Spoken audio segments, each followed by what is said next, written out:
네, 오늘 저녁에 주시는 말씀은 디모데전서 6장 3절에서 10절까지입니다. 우리 한 목소리로 함께 읽겠습니다. 누구든지 다른 교훈을 하며 바른 말, 곧 우리 주 예수 그리스도의 말씀과 경건에 관한 교훈을 따르지 아니하면 그는 교만하여 아무것도 알지 못하고 변론과 언쟁을 좋아하는 자니 이로써 투기와 분쟁과 비방과 악한 생각이 나며 마음이 부패하여지고 진리를 잃어버려 경건을 이익의 방도로 생각하는 자들의 다툼이 일어나느니라. 그러나 자족하는 마음이 있으면 경건은 큰 이익이 되느니라. 우리가 세상에 아무것도 가지고 온 것이 없음에 또한 아무것도 가지고 가지 못하리니 우리가 먹을 것과 입을 것이 있은즉 족한 줄로 알 것이니라. 부하려 하는 자들은 시험과 올무와 여러 가지 어리석고 해로운 욕심에 떨어지나니 곧 사람으로 파멸과 멸망에 빠지게 하는 것이라. 돈을 사랑함이 일만하게 뿌리가 되나니 이것을 탐내는 자들은 미혹을 받아 믿음에서 떠나 많은 근심으로써 자기를 찔렀도다. 아멘. 네, 나에게 돈은 무엇인가? 라는 질문을 던져봅니다. 사실 사람들이 일반으로 던지는 질문은 나에게 삶은 무엇인가예요. 그렇지만 나에게 삶은 무엇인가라는 질문보다 돈이 나에게 무엇인가라는 질문이 삶에 대한 의미를 더 실제적으로 생각해 보게 합니다. 신앙이 아무리 돈독하고 또 깊다 해서 사람들에게 칭찬을 받는 사람이라도 돈 문제가 해결이 안 된 사람은 그 신앙이 외식에 불과합니다. 그러한 예가 성경에 나옵니다. 마태복음 19장에 보면 아주 열심을 낸 한 청년이 등장을 합니다. 그리고는 이제 예수님께 와서 내가 무엇을 하여야 영생을 얻으리까? 예수님이 이런 걸 해라. 제가 다 했습니다. 얼마나 열심히 있는 사람이에요. 그랬을 때 예수님이 마태복음 19장 20절부터 22절까지 이런 대화가 오고 가고 있죠. 그 청년이 이르되 이 모든 것을 내가 지키었사온데 아직도 무엇이 부족하리까? 예수님이 이렇게 대답해 주셨어요. 네가 온전하고자 할진대 가서 내 소유를 팔아 가난한 자들에게 주라. 그리하면 하늘에서 보화가 내게 있으리라. 그리고 와서 나를 따르라 하시니 그 청년이 재물이 많음으로 이 말씀을 듣고 근심하며 가니라. 예수님은 사실 돈을 다 팔아라, 소유를 다 팔아라 끝이 아니었어요. 너에게 하늘에서 보화가 있을 것이다. 대체적인 소유를 제시를 하셨습니다. 세상에서도 왜 주식에 투자하시오. 그럼 큰 이익을 얻습니다. 그 투자를 얘기하고 수익을 제공을 하잖아요. 약속을 하잖아요. 예수님도 마찬가지예요. 소유를 팔아 가난한 자에게 나눠주라. 그리하면 너에게 하늘에서 큰 보화가 있을 것이다. 근데 청년은 어떻게 반응했습니까? 이 말씀을 듣고 근심하며 가니라 그랬어요. 근심이 왜 생겼겠습니까? 그는 딱히 따져보고 물어보지 않아도 다 압니다. 돈이 없으면 어떻게 먹고 살려고 돈을 지금 다 소유를 팔아서 가난한 자에게 주라 하시는 겁니까? 이런 이제 마음이었죠. 청년의 마음이고 우리가 쉽게 생각해 볼 수 있는 답이에요. 이 청년에게는요, 이 돈이 있었기 때문에 삶에 자신감이 있었던 거예요. 신앙도 그 자신감에서 나온 겁니다. 그 인생이라는 것이 온통 돈 위에 세워져 있어서 돈이 있는 한 무엇이라도 자기는 할 수 있다고 생각을 하고 지금까지 살아온 겁니다. 사실 이 돈이 인생에 자신감을 주는 것이다 라는 근거가 성경에 있어요. 성경적 이유가 있다는 겁니다. 전도서 10장 말씀으로 가보면은 10장 말씀 그 19절 하반절에 이런 말씀이 있어요. 하반절에 보면 전도서 10장 19절에 돈은 범사에 이용되느니라. 앞에는 잔치는 희락을 위하여 베푸는 것이요 포도주는 생명을 기쁘게 하는 것이나 돈은 범사에 이용된다. 그러니까 잠깐 기쁨을 주는 것이 있는가 하면은 모든 일에 이용이 되는 것이 있는데 그게 돈이다. 이거를 쉽게 영어는 이렇게 번역을 했습니다. Money gives everything. 돈은 모든 것을 준다. 또 다른 번역을 보니까 Money answers everything. 돈은 모든 것에 답을 준다. 이렇게 번역을 했습니다. 이 돈이 갖는 이 만능 기능이에요.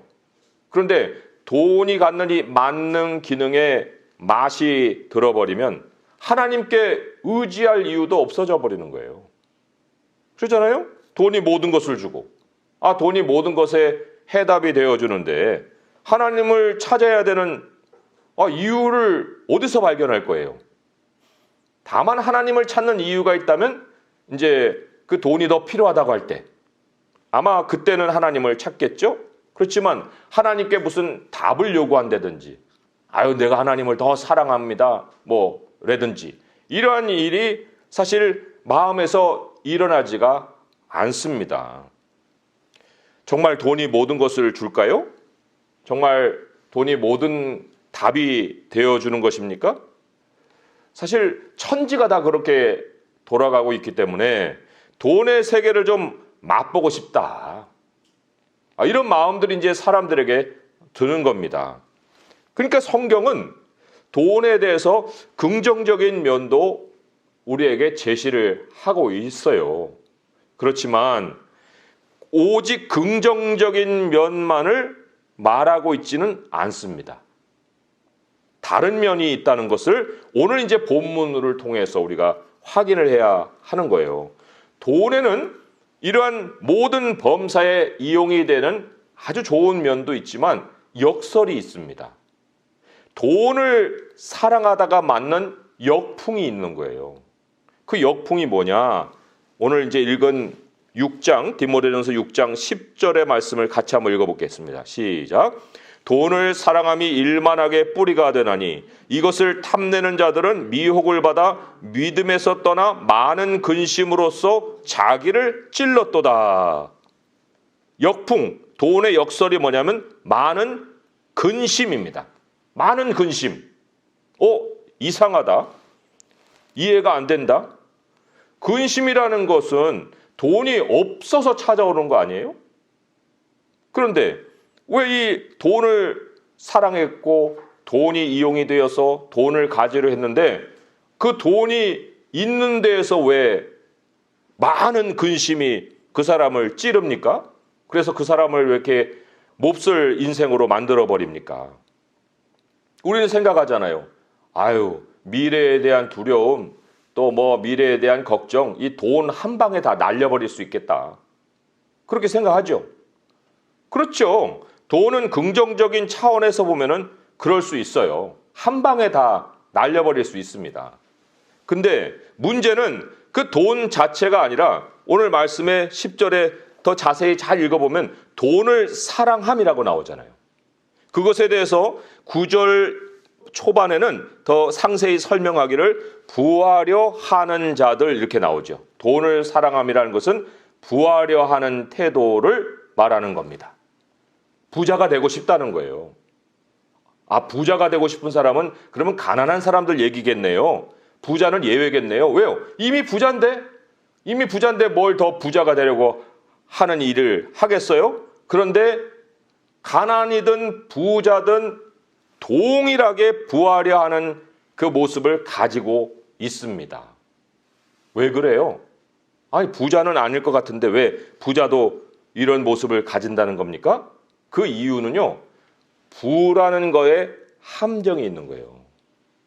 돈의 블랙홀이 있습니다. 거기 한번 빨려 들어가면 못 빠져나오는 거예요. 그 돈의 블랙홀이 뭐냐? 9절의 말씀이에요. 9절의 말씀을 같이 한번 읽어보겠습니다.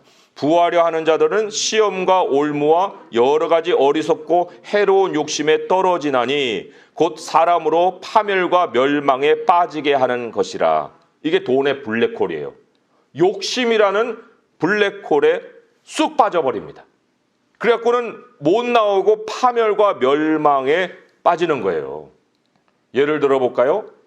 1억이 없는 사람, 그 1억이 얼마나 크게 보이겠어요. 야, 1억이 있으면 내가 무슨 일도 하고 이런 일도 하고 저런 일도 하고 하겠다. 이제 그렇게 마음을 먹고 이제 열심히 돈을 벌려고 합니다. 그런데 1억을 가진 자도 있잖아요. 그 1억을 가진 자에게는 1억이 크게 안 보여요. 왜요? 10억이 있기 때문에. 그 10억에 비하면 한참 모자라는 돈이죠. 그리고 머릿속에는 30억이 돌아가고 있어요. 10억을 내가 가지면 좋겠다 하지만 그 머릿속은 10억 이상이라니까요. 그러면 10억을 또 가졌어요? 10억을 가지면 거기서 멈출까요? 30억이 있는 사람의 생활이 보여요. 그래서 욕심이라는 블랙홀에 빠져버려가지고 이 상상의 나래가 자기를 파멸로 끌어갑니다. 처음에는 1억만 있으면 좋겠다 싶었는데 그 세상으로 진입하는 순간 그 다음이 있고 그 다음이 있고 그 다음이 우리의 마음을 사로잡아 버리는 거예요. 그러니까 부하려 하는 것은 가난한 사람들만의 문제도 아니고 부자이면 없어지는 문제도 아니고 이게요, 영원한 세상에 대해서 제대로, 제가 제대로라는 말을 썼어요. 영원한 세상에 대해서 제대로 눈을 뜨지 않으면 모든 사람의 일상입니다.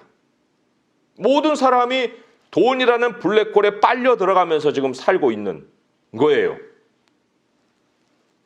어떤 사람에게요? 제대로 눈이 영원한 세상에 열리지 않은 사람. 이게 자기를 죽이는 일상인데 그 일상을 반복해서 삽니다. 그렇다고 하나님이 돈을 반대하느냐? 전도서 말씀 읽었잖아요. 하나님은 한 번도 야, 너 돈 없어도 살 수 있어. 이렇게 얘기하신 적이 없습니다.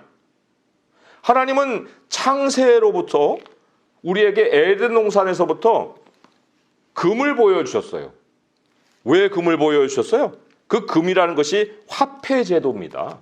화폐제도가 인류 창조의 사람의 삶의 반경에 이미 있습니다.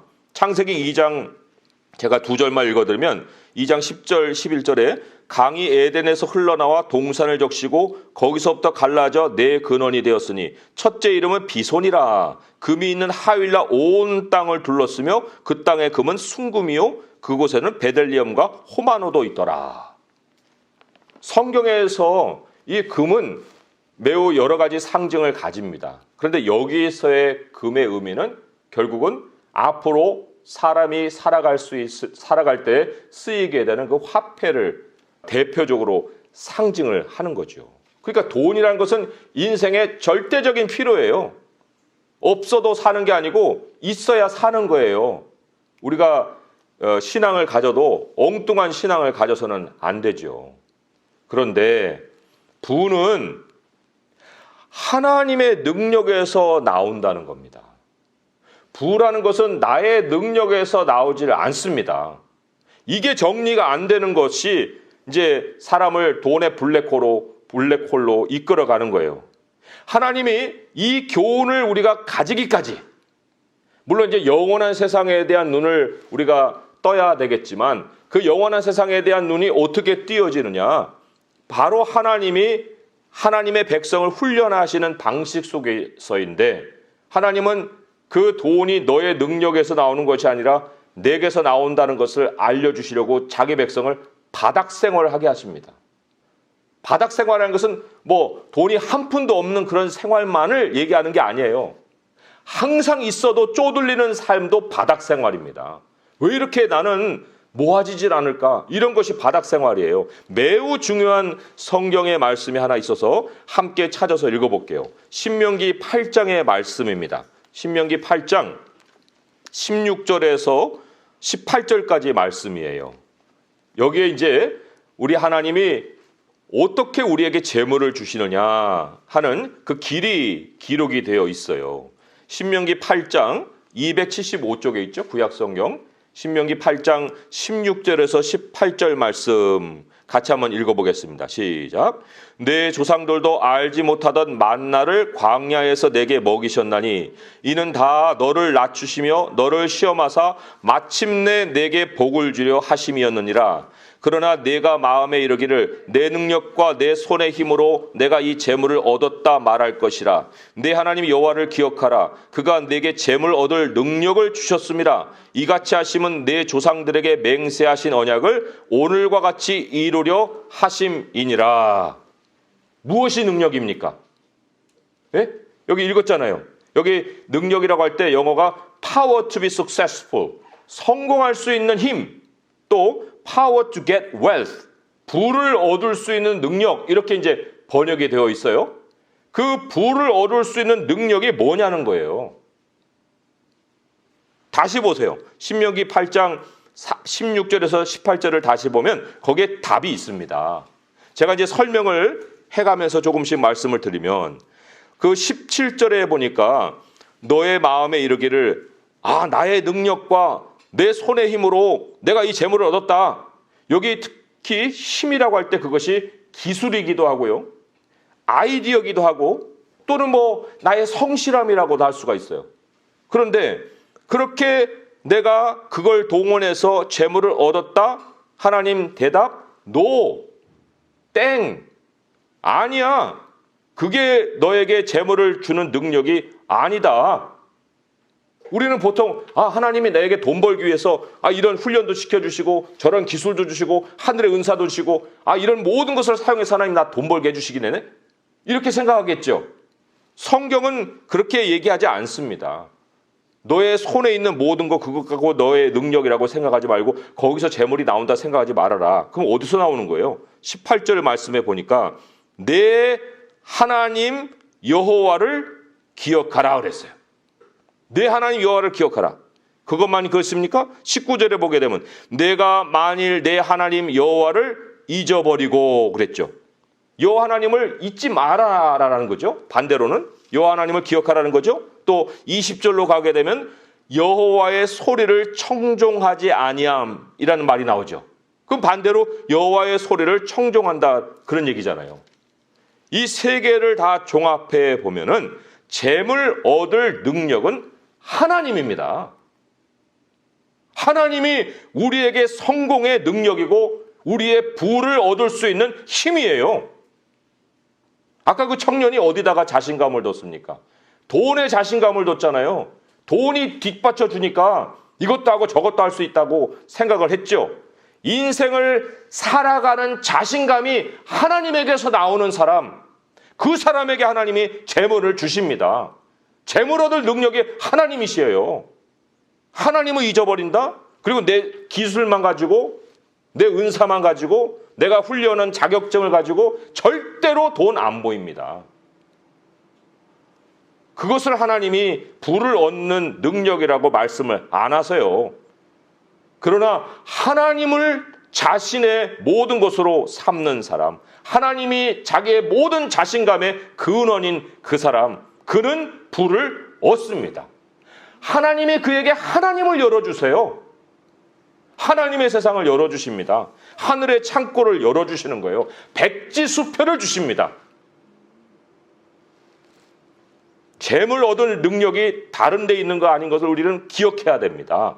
마침내 우리가 하나님께 어떠한 허락을 받는 것이냐. 마침내 우리가 기도하는 모든 것에 응답을 받을 허락을 하나님이 해주시는 거예요. 왜요?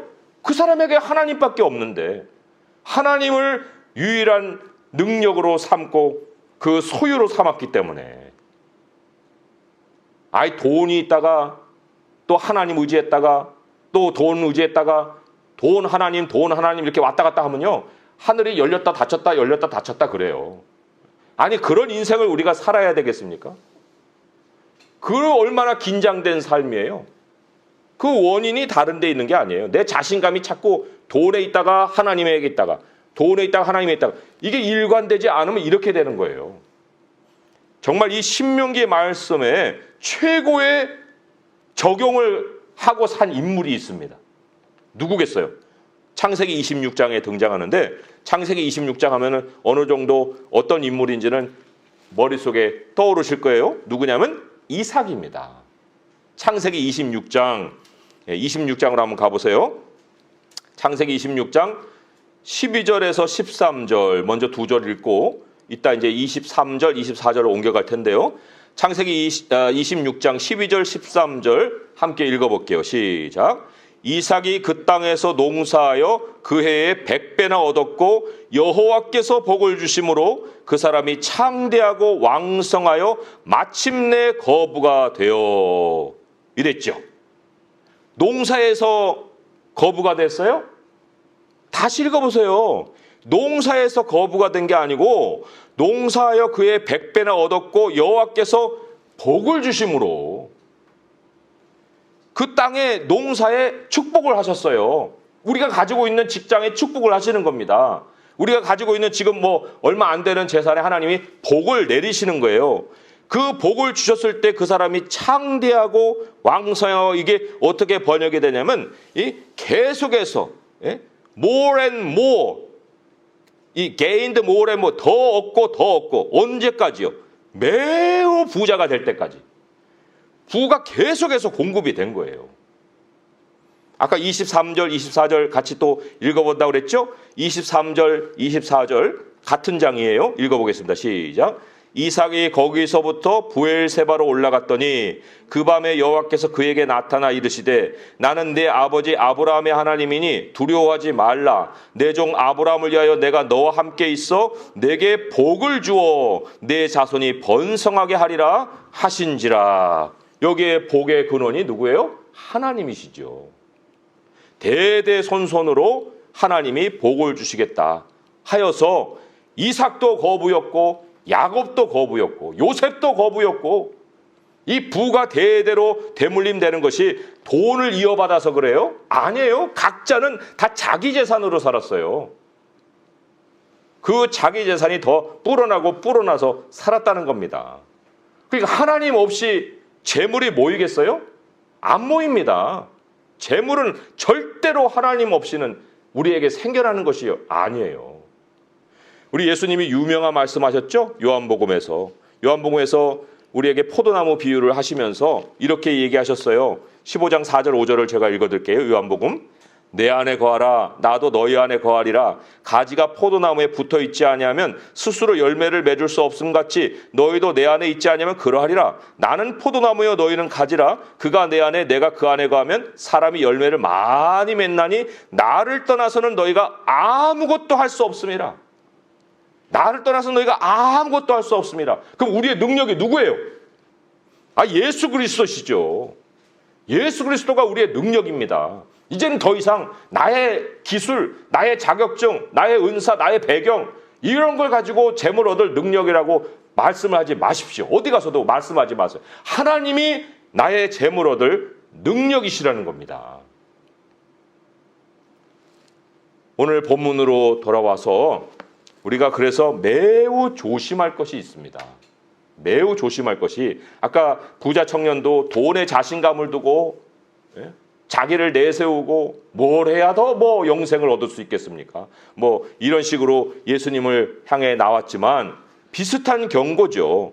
6장 오늘 이제 본문으로 돌아오면 3절의 말씀에 이런 말씀이 있어요. 함께 읽어보겠습니다. 시작. 누구든지 다른 교훈을 하며 바른 말 곧 우리 주 예수 그리스도의 말씀과 경건에 관한 교훈을 따르지 아니하면 여기 중요한 것이 우리는 이제 그리스도의 말씀에는 매우 중요성을 두고 있습니다. 그게 또 중요한 건 알아요. 그런데 경건에 관한 교훈은 뭘까? 경건이 뭘까? 물론 제가 따로 이제 메시지를 전하겠지만 에베소서 말씀에 보게 되면 이 경건이 바로 예수 그리스도십니다. 영어로는 godliness잖아요. godliness. 하나님다움이에요. 하나님다움. 그게 뭐예요? 예수 그리스도 하나님이시라는 겁니다. 그러니까 말씀 거기다가 플러스를 뭘 해야 되느냐? 하나님을 거기다가 접목을 시켜야 되는 거예요. 그런데 많은 사람들이 하나님을 접목시키지 않고 말씀에 플러스 돈, 말씀에 플러스 출세, 말씀에 플러스 그 진급 이런 거 이런 거를 갖다가 붙이는 거예요. 하나님 나에게 언제 뭐 아이디어 좀 주시지 않을까? 그 말씀 읽고 뭐 아이디어 좀 얻으려고 이런 시도. 그 의도가 어디 있겠어요? 여기 5절에 보니까 마음이 부패해지고 진리를 잃어버려 경건을 이익의 방도로 생각하는 자들의 다툼이 일어나느니라. 경건이 하나님인데 하나님을 뭐로 생각해요? 이익의 방도로 생각한다니까요. 그러니까 돈 필요할 때는 하나님을 찾는 거예요. 나머지가 다 해결되면 하나님 안 찾고. 이게 사람이 욕심이라고 하는 블랙홀에 빠지는 모습이라는 것입니다. 반대로 경건이 있는 사람은 어떤 모습을 갖느냐. 6절의 말씀에 같이 읽어볼게요. 시작. 그러나 자족하는 마음이 있으면 경건은 큰 이익이 되느니라. 자족이 어디서 나오겠어요? 하나님에게서 나옵니다. 하나님이 채워주시기 때문에 만족이 되는 거예요. 하나님도 없이 자족해라?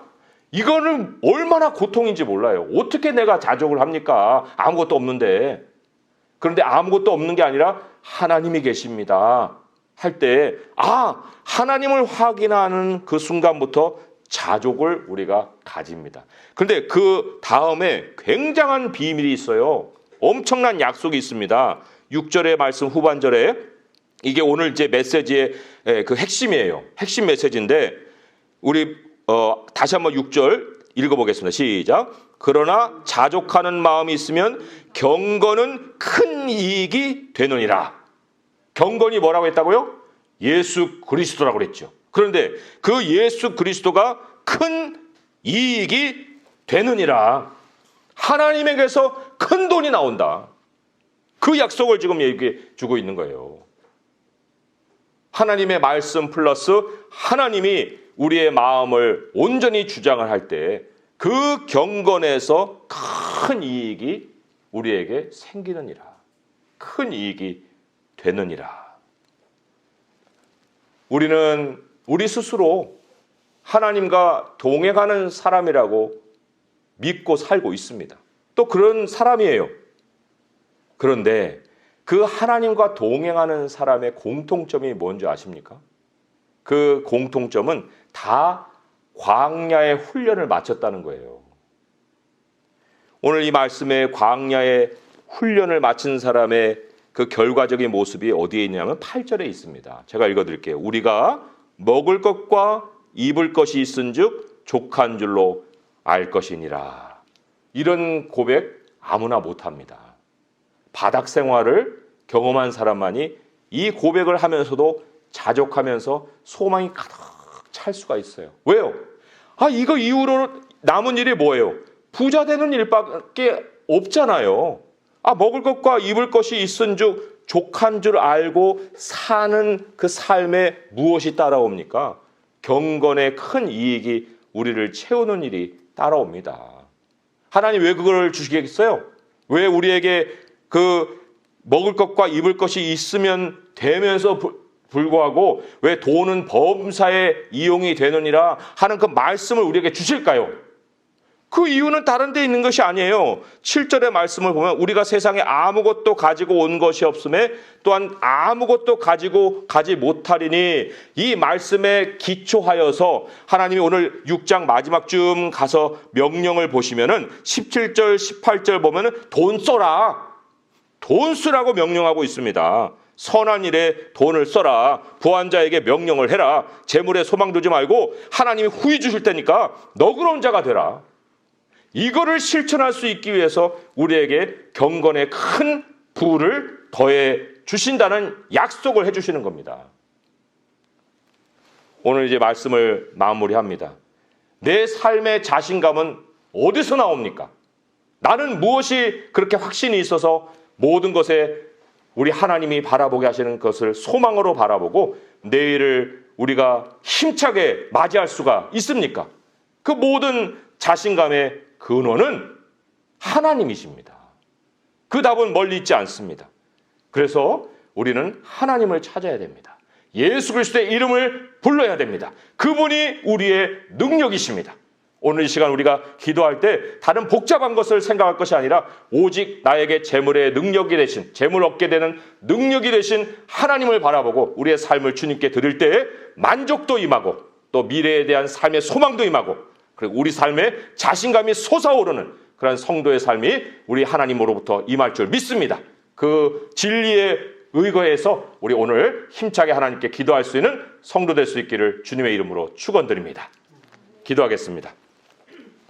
하나님 아버지, 우리를 지으신 하나님의 전능자의 능력이 있으시고 우리의 삶을 경영해 가시는 우리 하나님의 운영하시는 능력이 있으십니다. 하나님 없으면 세상은 종이축까지 다 말아져서 다 없어질 밖에는 그 먼지 덩어리밖에 되지 않습니다. 아버지여, 우리가 왜 그러한 것에 눈을 두고 살아야 하리이까? 우리 주님이 우리 안에 계시고 우리의 모든 것을 또한 공급하여 주시고 하나님이 우리의 그 본향을 또한 준비해 놓으시고 우리를 부르러 가시온데 아버지여, 아무것도 가지고 갈 수 없는 이 세상을 떠나는 날에 무엇을 가지고 간다고 우리가 소유의 마음을 두고 거기에 의지하며 거기서 자신감을 얻겠나이까? 아버지여, 세상이 정말 그런 것에 자신감을 가지고 우리 앞에서 왔다 갔다 하며 미혹할지라도 거기에는 소망이 없고 거기에는 바로 돈의 블랙홀이 있는 것을 하나님 알게 하시옵고 우리의 욕심에 끌려다니지 않게 하시며 하나님이 주시는 자족함과 우리 주님이 우리의 능력 되심에 우리의 모든 마음을 묶고 주님 앞에 기도할 수 있는 시간이 될 수 있게 도와주시옵소서. 우리 주 예수 그리스도의 이름으로 감사하며 기도합니다. 아멘.